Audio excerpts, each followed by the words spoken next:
Here I am in the Deviate Nitro Elite 4, and guess what? This is the first day of a 2-day comparison between this and the Adios Pro 4. I might have actually already said all of that in the introduction to this video, but I don't know that yet because I don't exist in the future. I only exist in the here and now.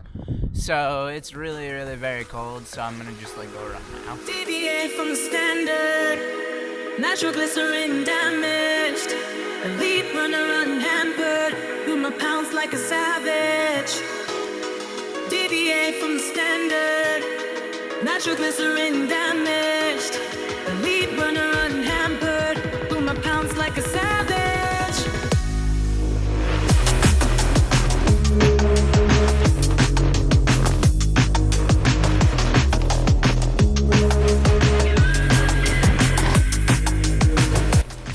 So I am in a lot of pain today.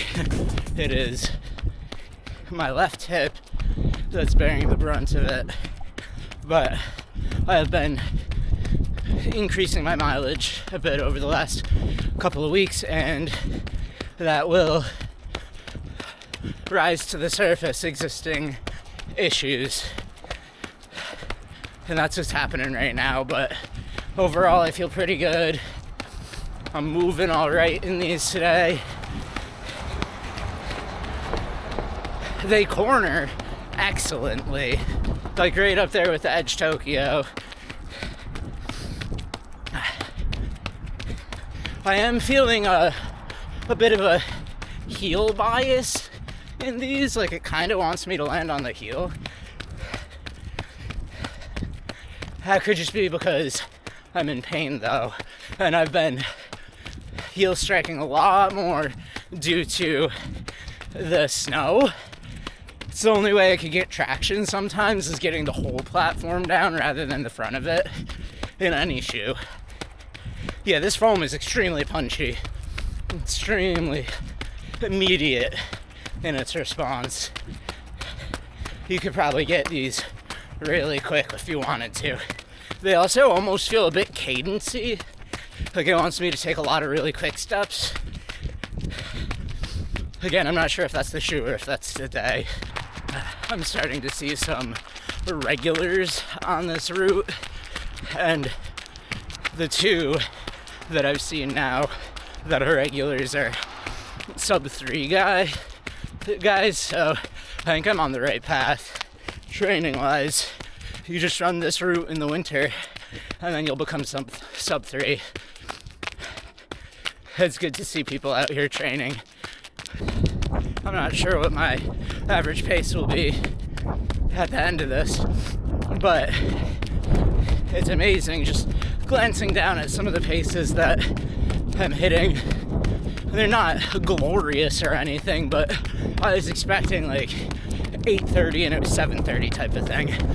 And it's not just the Deviate Nitro Elite 4, although this is certainly pace assistive, but super shoes in general, for me, I get along with them really well.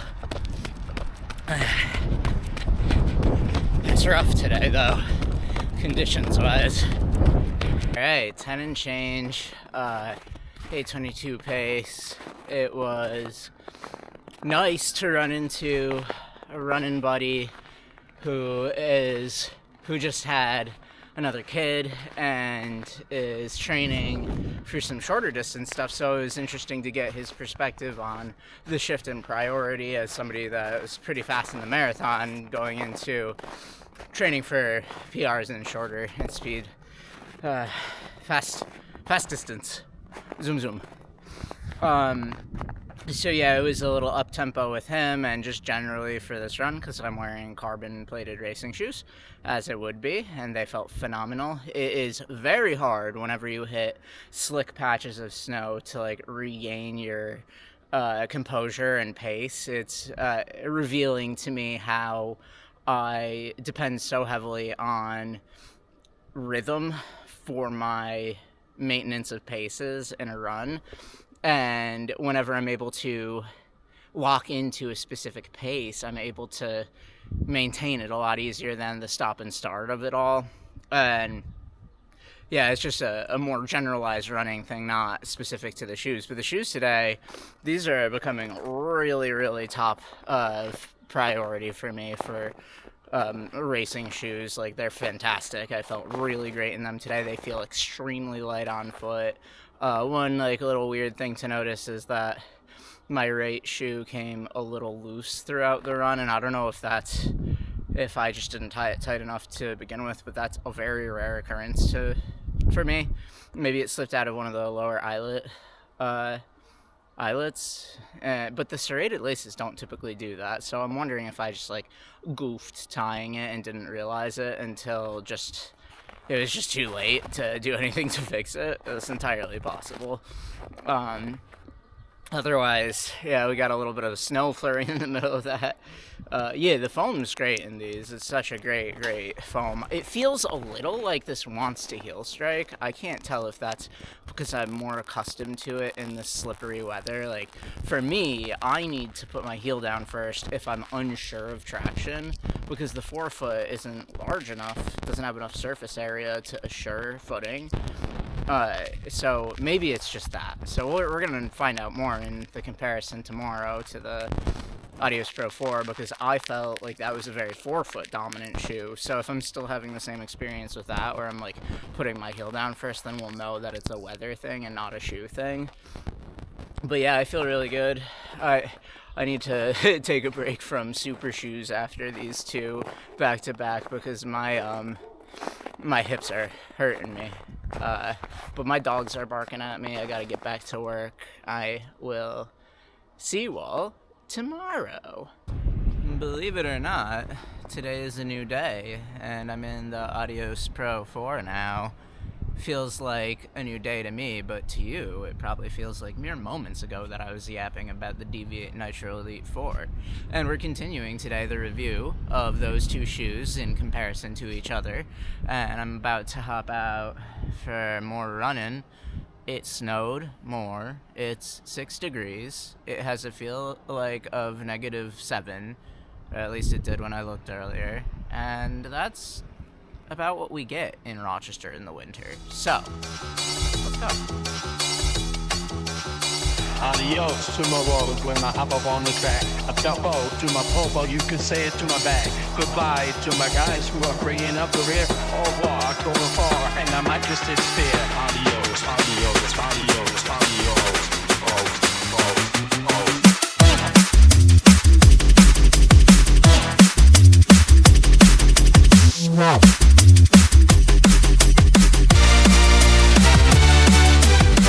It is, of course, very well known that you should always take your least stable, most slippery racing shoe for a 12-minute pace run in 2 fresh inches of snow. That's how running shoe testing is supposed to work. So the grip in these is, as predicted, much worse than the Deviates. But the conditions are also much worse today. There's more coverage of slush than road, and we just got a bunch of flurries, and they're still sort of active, so it's not as plowed. But, I mean, I'll call it, these are slipperier for sure. There's not like a world in which the outsole on the Adios Pro 4 can compete with the Deviate Nitro Elite 4. Maybe like dry ground, that'd be on equal footing, but right now not so much. So far, what I've gathered is that this is a lot softer feeling. It inspires no confidence in the corners.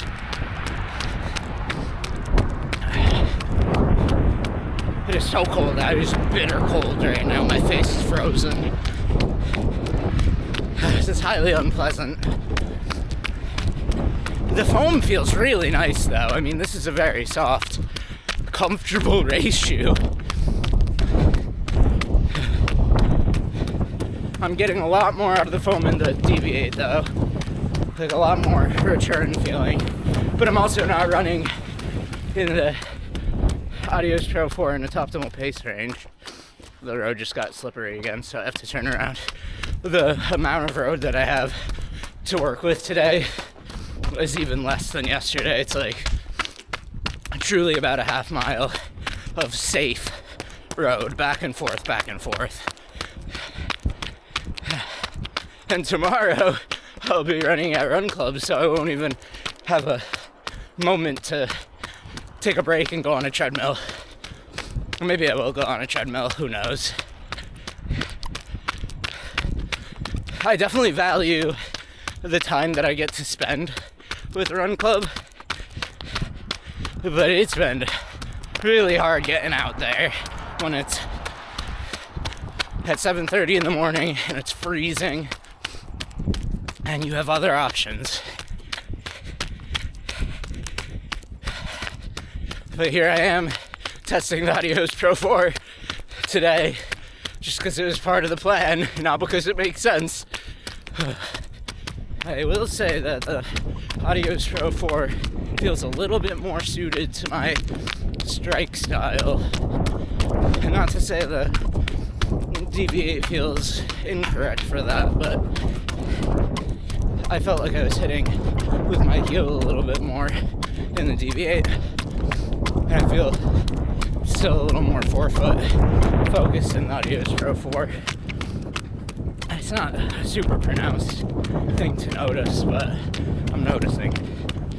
I have a piece of salt in my shoe that I think is just gonna have to be accepted as part of my life. I'm not taking my shoes off in this. I didn't expect it to be so clear up here, otherwise I would have been up here the whole time, but these are great on pavement. I feel a lot more confident now than I did down there. I'm glad I'm getting this impression, because yeah, these are fun. What do you all think the literary era of today is?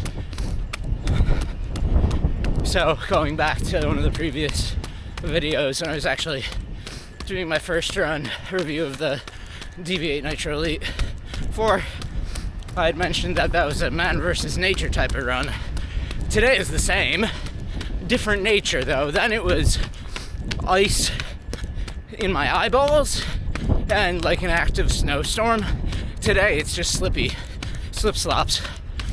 So those are both examples of person versus nature. Now I'm asking, what literary era are we in?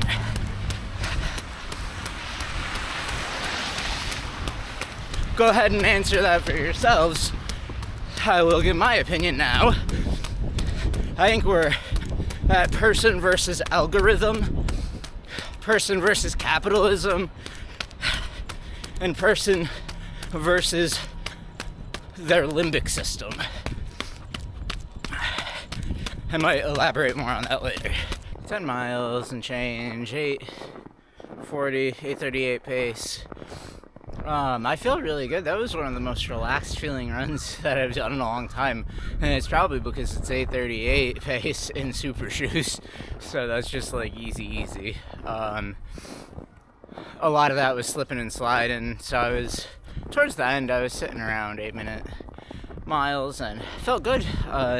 These really do feel like they work with my stride a little more naturally than the Deviates, but again, like, it's been so slippery out here that I just need to get like a fast workout in these two to see where it stands. But of the two, the one that I would take for race day is the Deviate Nitro Elite 4, hands down. It's a very obvious choice for me because of the softness, the grip, the foam is just more punchy. I feel like it's a little bit more energetic, although this foam is no slouch either. It's soft, so it has a less rapid response time for me, and I haven't gotten it down to like workout paces yet, but I think that the foam in the Deviate is just better, and it's a bit lighter. This doesn't feel heavy. The Adios Pro 4 doesn't feel heavy on foot at all. It feels great on foot. The Deviate Nitro Elite feels light on foot, like proper light. It feels like I'm lacing up a Metaspeed as far as weight's concerned. And yeah, it feels really good. I mean, there's a lot more to talk about these two shoes, so with that, back to the studio. And we're back in the studio at the Deviate Nitro Elite 4 and the Adidas Adios Pro 4.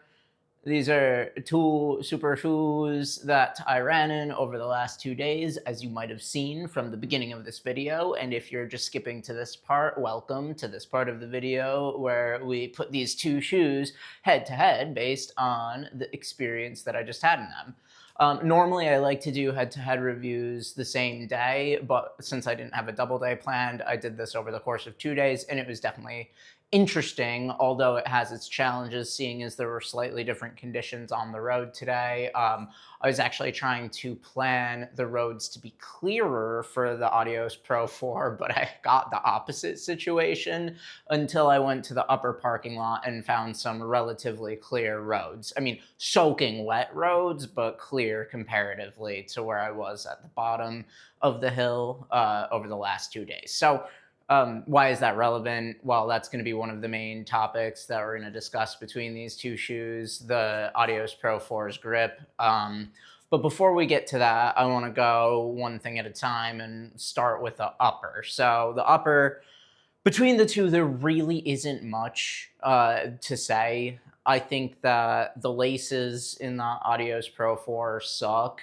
and they should be serrated laces in the next version of this shoe. That's just like a universal opinion at this point. I don't know anybody that would disagree with that statement. But if you do disagree in that statement, let me know in the comments, because I don't think you exist. So that's nitpicky, the laces. Obviously, it's not going to be a determining factor for whether or not you choose the shoe. Probably if you're in the market for a new racing shoe, you have better laces from your last race model that you could take and put in the Adios Pro 4 if you did think that that was such an important deciding factor for you. And if not, then, I mean, it's not going to destroy the shoe, right? It's not going to make it not usable on race day. So that's the main difference, I would say, on the upper. Also, like, ran in these in similar conditions, and the Adios Pro 4 is way more dirty. Maybe it wasn't like quite as mucky yesterday, but the Deviate didn't hold on to as much muck as the Pro 4. I swear, this is the market conspiracy that I'm certain is actually true, that running shoe companies release all of their white colorways in winter so that people have to buy more shoes because they destroy, or it visually looks like they destroyed their shoes from over the winter. You couldn't even possibly change my mind on that. That's just what I think they're doing. But yeah, I mean, otherwise, the uppers are both comfortable. The Deviate has like a lot wider of a fit in my experience of it so far, but it also has a lot more flexibility with how tight you could tie the laces. And I don't know if that's really a good or a bad thing. I do feel like I have to crank the laces in this to get a pretty dialed fit, but then when I do that, it's fine.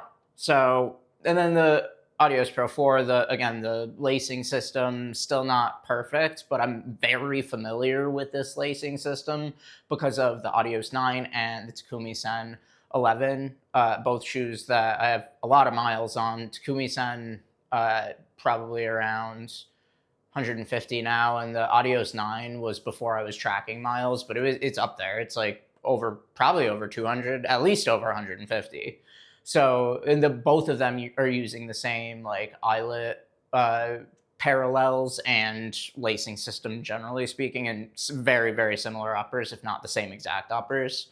And yeah, I mean, so I'm used to this, is what I'm trying to get at, but that doesn't make it perfect. There's some like, the main thing that bugs me about the Adios Pro 4 is the eyelet chain right where this Adi Zero logo or label is, and where the laces go underneath that eyelet parallel is impossible to adjust correctly. You have to have little tiny like chopstick fingers to get in there, and I have pretty dainty hands. I'm not like some big burly dude with sausage fingers, but I definitely can't adjust that well. So it's a little like the annoying finickiness of Adidas shoes still is present in this.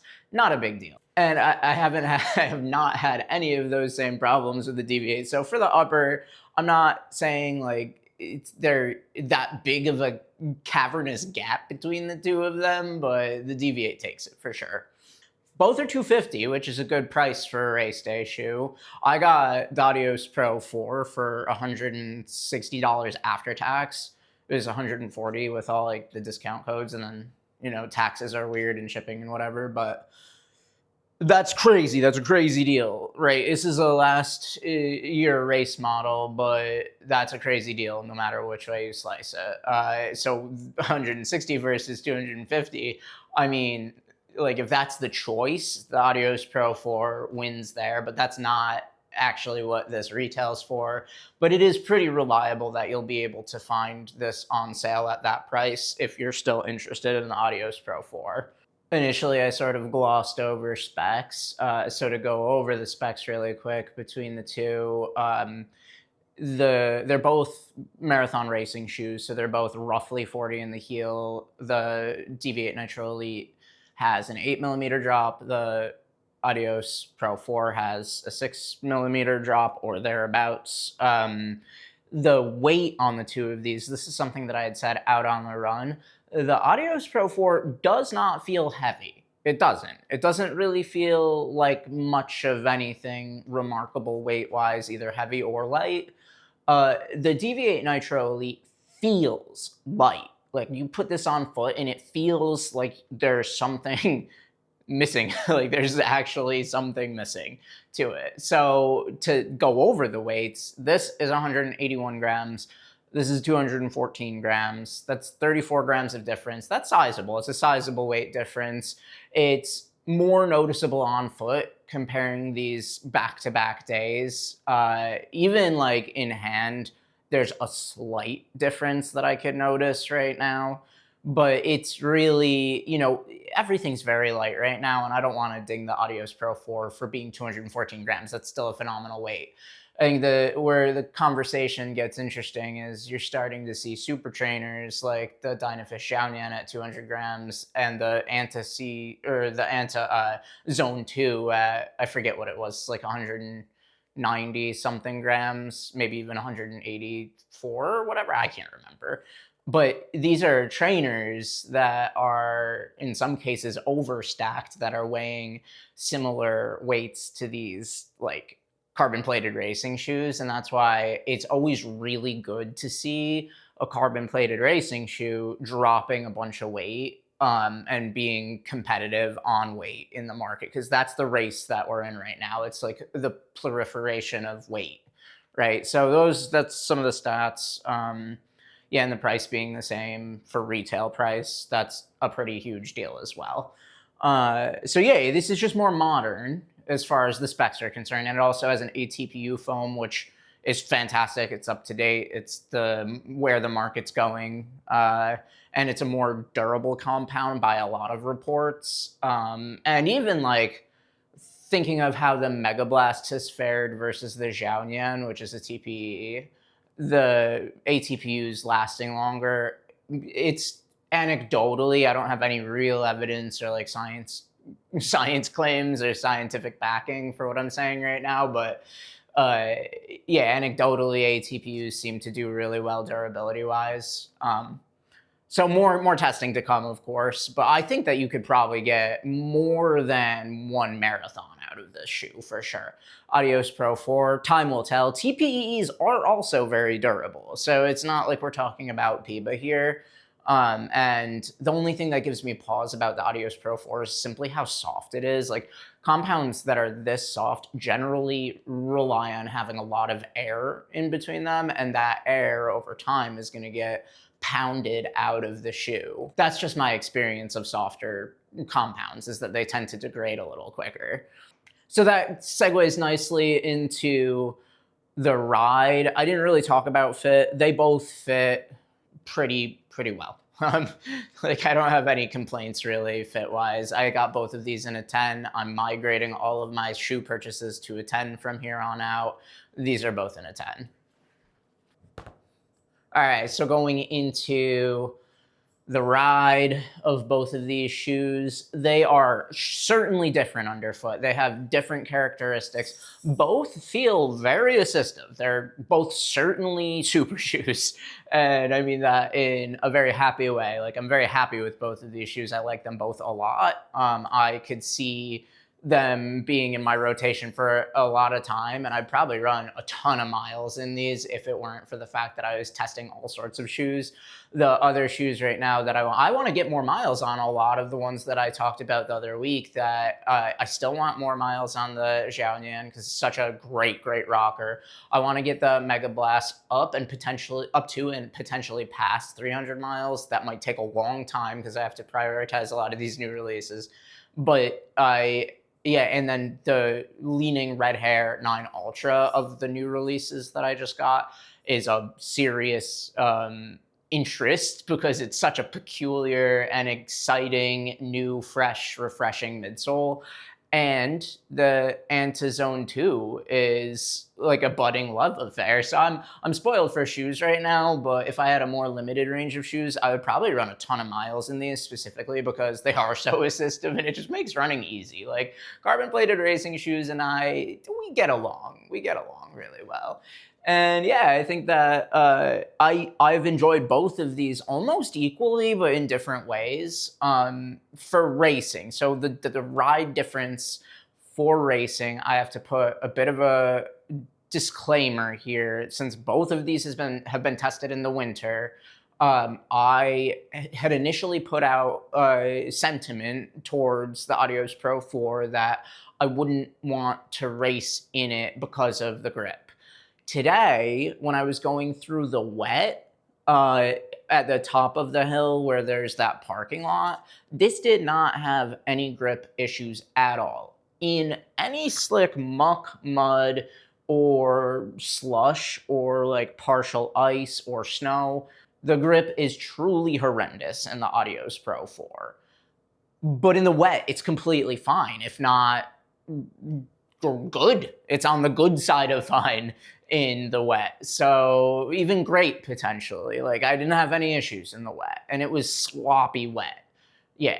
Deviate Nitro Elite 4 takes it though on grip because it's both good in the wet and has been manageable in the slush and the snow. Nothing can, stick you to the ground in this weather. It is like ice, slush, and snow out here. So as far as your regular run-of-the-mill race conditions, I actually don't think that I would have a hard time reaching for the Adios Pro 4, but it still probably would not be my first choice. Maybe if I was racing a ton of marathons all the time, I would reach for this for one of them. But seeing as I'm really not trying to do that, I'm trying to maybe do 1 to 2 per year, at least races. Maybe I'll do some over distance long runs and give you more marathon distance testing on the Adios Pro 4. But really, like for a race, if I'm only doing 1 to 2 races per year, the Adios Pro 4 still is not something I'm ever going to reach for because of how soft this foam is. And even in the dry conditions or when I've had excellent grip in this, it does not corner well because it's such a soft compound. And I like races with a bunch of turns. It keeps it interesting. I know that that's not everybody's like preference for races because it does slow down the course a little bit, but that's something that I enjoy about racing is moving with the world, not going in a straight line necessarily the whole time. I get really bored going in a straight line. Deviate Nitro Elite, on the other hand, very far on the other end of the spectrum for like grip and cornering capability. I think this corner is up there with the Metaspeeds. And if you were following along with my journey out to Florence for the Firenze Marathon, that was a very twisty and turny course. It had like 30-something turns on it. And one of the biggest criteria I had going into that race when picking out a race shoe is which of the carbon race shoes that I have can corner the most effectively. And I tested that pretty extensively leading into the race, not just on camera, but off camera as well, because I was trying to be very certain that I would have sure footing on all of the cobblestone streets and with all of the sharp turns. That's why I landed on the meta speeds. And I think that really I need to compare the Deviate Nitro Elite 4 to the Edge Tokyo, because this can corner right up there with the Edge Tokyo. So that's big tick in the Deviate's column, Pro column.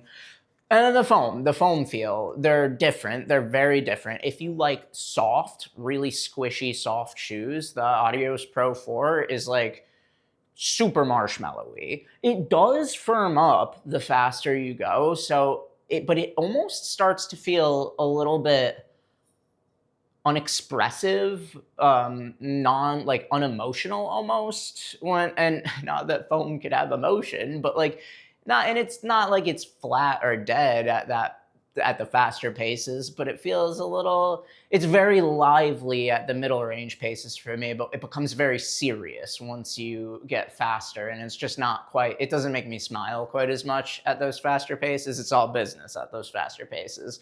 So that could be a really good thing if you're intending to run your race hard. This becomes a little bit easier to use, but if you need to slow down to take a corner, this is where the foam in this sort of lets the shoe down a little bit. It's a little too squidgy.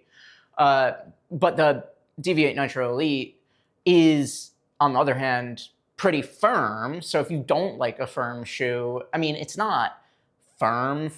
It's not going to be like the Adios Pro 3, for example, but it has a very shallow actuation point. It's very direct to the point. You land, you bounce, you land, you bounce. You know, it's not, it doesn't have such a range of compression to it. At least that's what I've been feeling in it so far. That's how the foams feel. The one sort of drawback or thing that doesn't quite work perfectly for me, that probably still requires a bit more testing in less slippery conditions to confirm, is that the drop in this feels like it could be even taller than 8, or it feels like it wants to heel strike versus forefoot strike, and that's just not natural for me. And so when I'm feeling a shoe sort of guiding me towards a heel dominant strategy, it's a little bit interruptive mentally. It's not been interruptive as far as like a stride is concerned. So if I'm getting into attack mode, I'm not ever really going to be landing on the heel anyways, which is why I'm saying I might need more testing for this, because it's been so slippery. Possibly I've been subconsciously deliberately, like my physiology has been deciding to land on the heel more in this shoe, because it will give me more traction, because like the amount of surface area, if you're landing heel first, you get the whole roll through, as opposed to forefoot, it's like pop, pop, pop, pop, you know. So it's more stable and better grip to land heel first. And so maybe that's part of why I'm feeling the Deviate Nitro Elite has a preference for heel striking. I did also feel today like the Adios Pro 4 was egging me on towards heel striking more than it did the first few times I ran in it, but not quite as much as the Deviate. So I was still landing predominantly forefoot in both of these, and especially in the Adios Pro 4. It's like when it gets icy, my body switches to slowdown mode, and it switches to a shuffle step to make it so that I don't fall down. And maybe my body switched gears into the Adios Pro 4 today so much because I had that experience where I fell down and like really hurt myself for a series of weeks as a result of this shoe in conditions like today. And maybe it would be even more forefoot dominant when it dries up. And especially when I was in the non-icy area in the parking lot today, it was a more forefoot dominant strike. I could tell. Like, that was something that I observed while I was out on the run. That's the only thing that I think the Adios Pro 4 does better for me than the Deviate, is that it rewards my forefoot dominant strike a little bit more than the Deviate. Otherwise, the Deviate is amazing. It's like one of the best racing shoes that I've ever worn. It's extremely light. It has a modern foam. It's fantastic. I'm eager to put this head to head against the Metaspeeds. I'm going to wait until it is less sloppy outside because this was kind of a miserable test. It was -7 wind chill today. And yeah, I remember I was talking to you all about the man versus nature of all of these runs, the literary era of man versus nature, and asking you all to consider what literary era you think we might all be in right now. I shared some thoughts about us being in the person versus algorithm era or person versus limbic system area. And sort of what I meant by that is we have all of these algorithms and corporations competing for our attention, and we have to learn to shut down our emotional responses to those demands for attention, which means not clicking on clickbait, not getting a link to a news article that's meant to incense, and not allowing it to in turn incite anger inside of us. And I just am curious what you all think is the era of literature that we're living in, or the era of creation that we're living in. What are we facing as a species that's our biggest existential struggle right now? Because certainly not machine anymore, unless you consider, AIs and social media platforms as complex machines, which they could be, but it's a little different than that. Could it be person versus information, person versus knowledge? I mean, probably not, but yeah, I'm curious to get your thoughts on that. It's not, I can guarantee you, person versus shoe, because we're becoming hybrids. We're gonna become shoe-human hybrids, and I'm gonna start growing foam out of my feet. And that's the ultimate solution to running, is if you could just grow foam on the bottom of your feet, like put PIBA right in your metatarsals. So that got derailed, and that's what I like in life, is getting derailed. So with that, I appreciate all of your attention, and as always, stay in motion.